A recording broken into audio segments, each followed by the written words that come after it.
오늘 우리가 함께 묵상할 본문 말씀은 사사기 19장 16절에서 30절까지의 말씀인데요. 오늘은 우리 요셉 청년부 23기 주역이와 23기가 아니죠? 21기. 네, 21기 우리 이주역 청년과 함께 큐티를 해보려고 합니다. 오늘 주영이가 여러 가지 질문을 가지고 왔는데요. 한번 제가 질문을 던지면 제가 답변하는 형식으로 한번 토론 형식으로 말씀을 나눠보도록 하겠습니다. 네, 어떤 질문이 있죠? 네. 오늘 말씀을 보니까 성경에 이런 극악무도한 흉악범죄가 기록되어 있는 것이 많이 충격적이고 믿어지지가 않는데 어떻게 하나님을 믿는 사람들이 이럴 수가 있는 건가요? 네, 맞습니다. 네, 저도 이 말씀을 보면서 이런 진짜 극악무도한 놈들 어떻게 사람으로서 이런 일들을 할 수가 있을까라는 생각도 해보았고요. 또 저도 이 청년 시절에 이 말씀을 보고 마음이 아주 어려웠던 기억이 떠올랐습니다. 이 당시 왕이 없었던 사다 시대에 발생한 타락하고 부패했던 사회 모습과 분위기, 또 여러 가지 상황을 엿볼 수 있는데요. 하나님을 두려워하지 않고 믿지 않았기 때문에 그런 것이 아닐까 생각해 보았습니다. 또 이 당시 이스라엘 사람들은 하나님의 통치에서 벗어나기를 원했습니다. 그러니까 왕이 없었다라는 것은 법이 없었던 것이나 다름이 없는데요. 내가 뭘 하든 누가 내 삶을 간섭할 수가 없었다라는 것입니다. 법과 규율이 약화되면 흉악범죄가 계속해서 늘어나게 되는 것을 보게 됩니다. 그러나 법과 질서가 잘 정립이 되어 있으면 범죄율은 당연히 낮아지겠지요.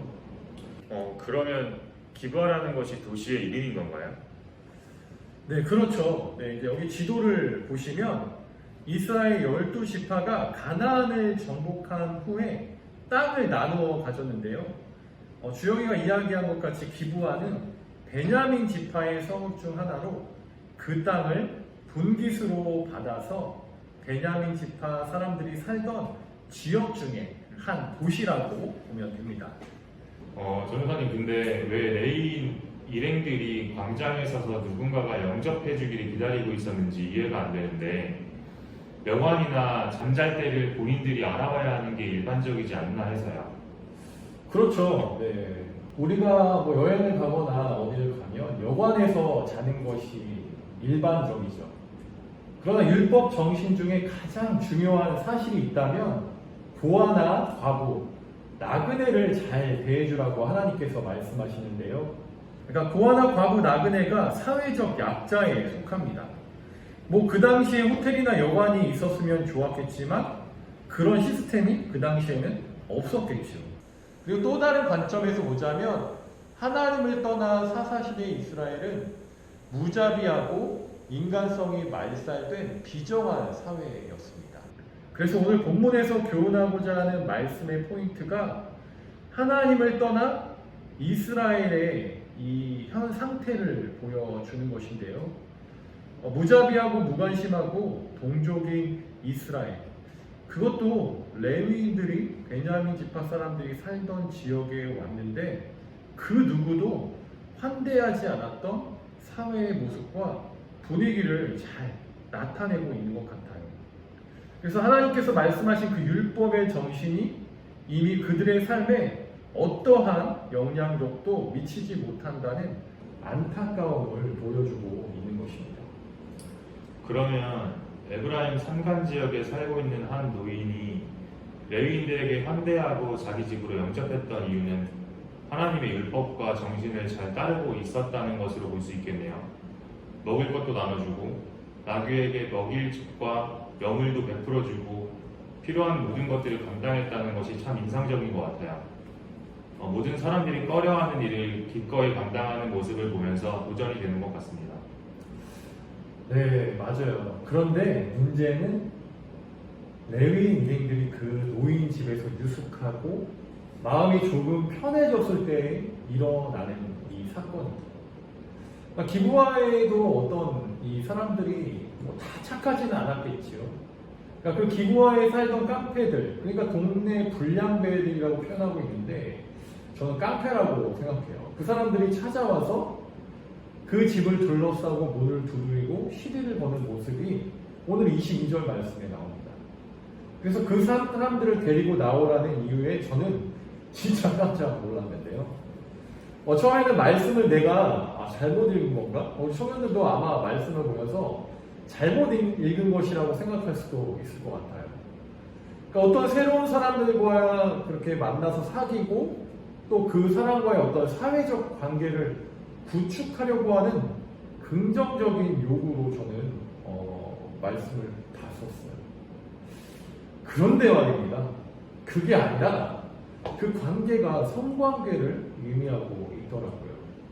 남자와 남자가 그런 일을 한다는 것이 저는 입에 담기가 너무 어려운 것 같습니다.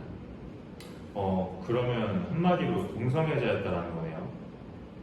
그럼 이게 사회의 도덕적인 법으로 보았을 때도 참 받아들이기 상당히 어려운 것 같은데 약간 소돔과 고모라의 느낌도 나는 것 같아요.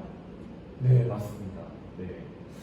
네, 소돔과 고모라 상황과 아주 똑같은 상황인 거죠. 주혁이가 아주 비슷한 상황을 잘 이렇게 생각한 것 같아요. 그래서 노인이 젊은 불량배들을 향하여 악행을 행하지 말고 이 망령된 일을 하지 말라고 소리치지만 그 폭력배들, 이 깡패들은 듣지도 않고 더 폭력의 절정을 보여줬습니다. 그래서 결국 노인이 안 되겠는지 자기의 처녀딸과 첩을 그들에게 내어주는 장면이 나와요.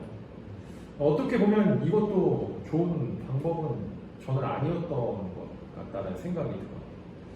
저 같으면 끝까지 싸워서라도 이 상황을 해결했을 것 같았는데 이 노인은 그렇지 않았어요. 노인도 어떤 저항했다라는 말씀의 구절은 찾아볼 수가 없었습니다. 만약에 우리 가족들이 이런 일을 당한다면 또 만약에 이런 일이 일어나서는 절대로 안 되겠지만 내 가족이 이런 일을 당한다면 저는 제 목숨이라도 걸고 싸울 것 같은데요. 안 그런가요, 주혁이? 네. 저도 무섭지만 전우사님 말을 들어보니까 저도 끝까지 싸우는 게 맞는 것 같아요. 진짜 싸울 거예요. 네. 그렇죠. 그런데 말입니다. 여기서 이 불량배들은 밤새도록 여인들과 관계하며 능욕하고 학대하다가 새벽에 놓아주었는데요. 결국 이 여인이 집 문 앞에 엎드러져 죽게 됩니다. 그런데 더 충격적인 사실은 무엇이냐면 이 노인이 시체를 거두어서 토막을 내게 되는데요. 12토막을 내요. 되게 잔인하죠. 저는 이거 싫어해요. 싫어요. 오늘 흉악범죄의 끝을 보여주는 것 같은데 저 오늘 괜히 온 것 같다는 생각이 들어서 너무 충격적인 것 같습니다. 다른 청년들 불렀으면 더 충격 먹을 것 같다. 그나마 덜 충격 먹을 것 같은 청년을 부른 거죠. 제가 아무나 이렇게 오면 안 돼. 이거 많이 볼 것 같아서 제가. 마음이 힘들어하니까 막. 네.